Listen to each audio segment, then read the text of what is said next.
Indian union മുസ്ലിം league എന്ന party ഐക്യജനാധിപത്യ മുന്നണിയിലെ രണ്ടാമത്തെ പ്രധാനപ്പെട്ട കക്ഷി എന്ന നിലയിൽ അപമാനത്തിൻ്റെയും അവഹേളനത്തിൻ്റെയും പടുകുഴിയിൽ നിന്ന് നിലവിളിക്കുന്ന കാഴ്ചയാണ് ഈ ദിവസങ്ങളിൽ കേരളം കാണുന്നത്. കേൾക്കുമ്പോൾ അതിശയോക്തിപരം എന്ന് തോന്നാം. പക്ഷേ 22 MLA-മാരുമായി 102 അംഗ UDF പാർലമെൻ്ററി പാർട്ടിയിലെ രണ്ടാമത്തെ കക്ഷി എന്ന തലയെടുപ്പോടുകൂടി വന്ന ലീഗിൻ്റെ വാക്കിനും നോക്കിനും നിലപാടുകൾക്കും പുല്ലുവില കൽപ്പിക്കുന്ന ഒരു ഗവൺമെൻറ്റാണ് VD സതീശൻ്റെ നേതൃത്വത്തിലുള്ള UDF ഗവൺമെൻറ്. PM ശ്രീ ലീഗിൻ്റെ ആത്മാഭിമാനത്തിൻ്റെ പരീക്ഷണശാലയായി മാറുകയാണ്.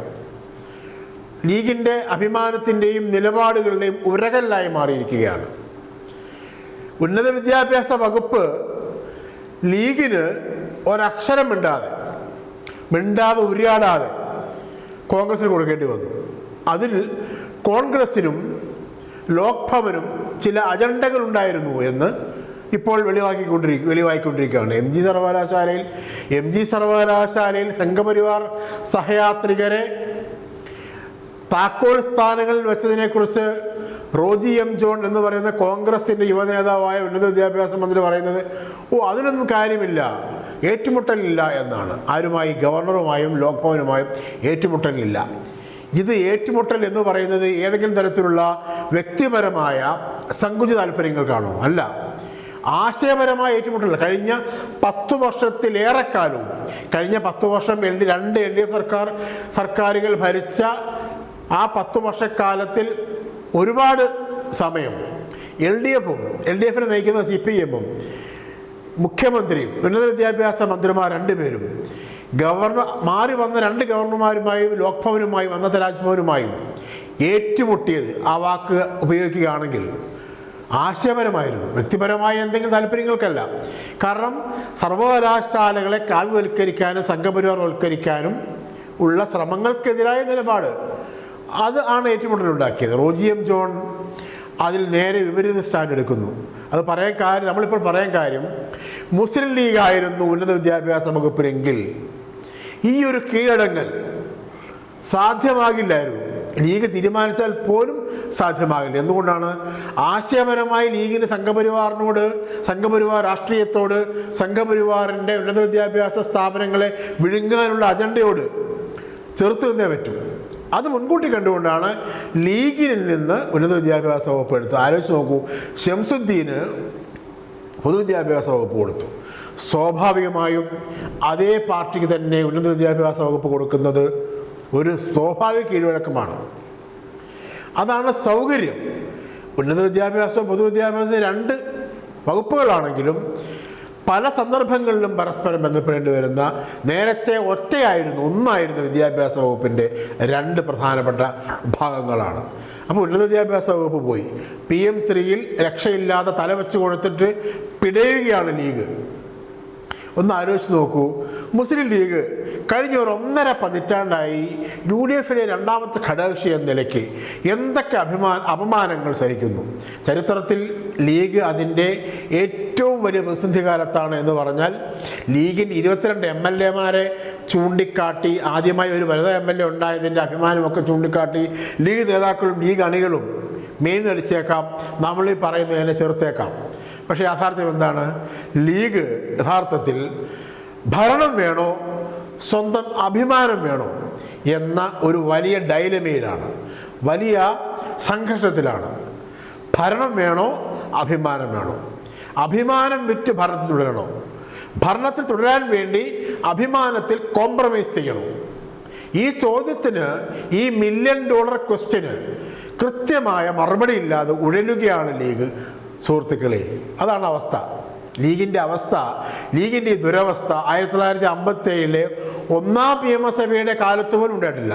നമുക്ക് ചരിത്രം ഒന്ന് പരിശോധിച്ചാൽ അറിയാം. 1ാം നിയമസഭയുടെ കാലത്ത് 1956-ൽ ഐക്യകേരളം രൂപം കൊണ്ട ശേഷം 57-ൽ നടന്ന 1ാം നിയമസഭാ തെരഞ്ഞെടുപ്പിൽ കോൺഗ്രസിൻ്റെ അഖിലേന്ത്യാ നേതൃത്വം KPCC കൊടുത്ത നിർദ്ദേശം എന്താണ്? ലീഗിനെ തുടരരുത്, അതാണ് തൊട്ടുപോകരുതെന്നാണ് പറഞ്ഞത്. ലീഗുമായി യാതൊരു തരത്തിലുള്ള സഖ്യവും പാടില്ല എന്നാണ് പറഞ്ഞത്. ലീഗിന് അന്ന് PSPയുമായി ചേർന്ന് മത്സരിക്കേണ്ടി വന്നു, പ്രജാ സോഷ്യലിസ്റ്റ് പാർട്ടിയുമായി ചേർന്ന്.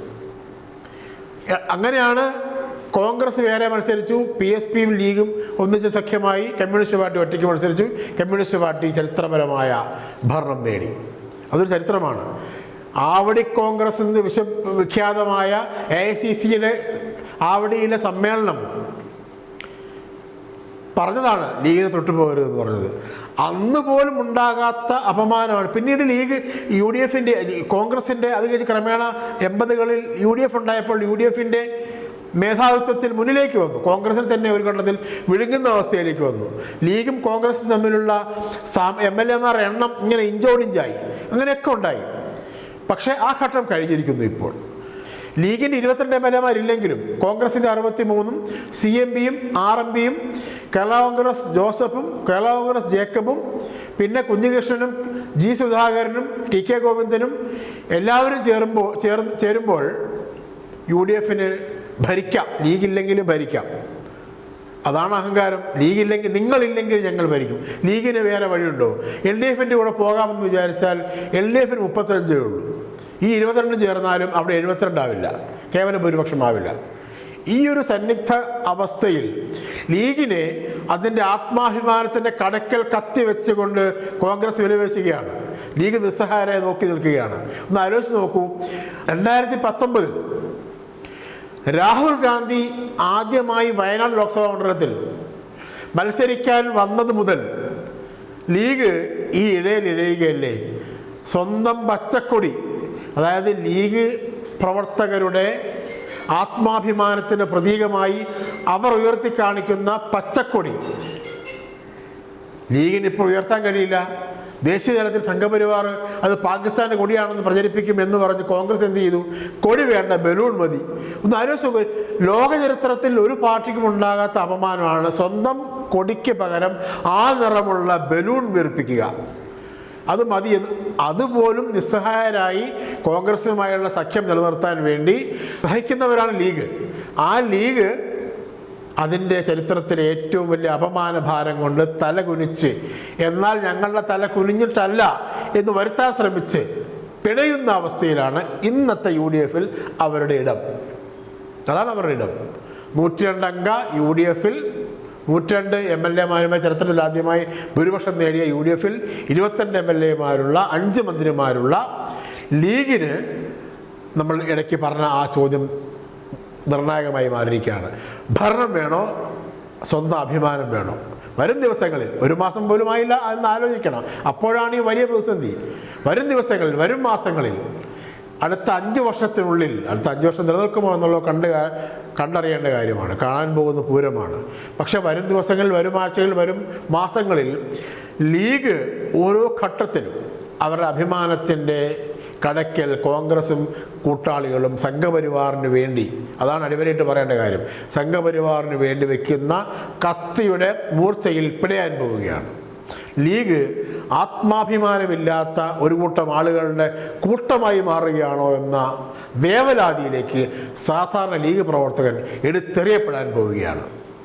കാത്തിരിക്കുക തന്നെ വേണം നമുക്ക് ആ അതിദയനീയമായ കാഴ്ച കാണാൻ. നന്ദി, നമസ്കാരം.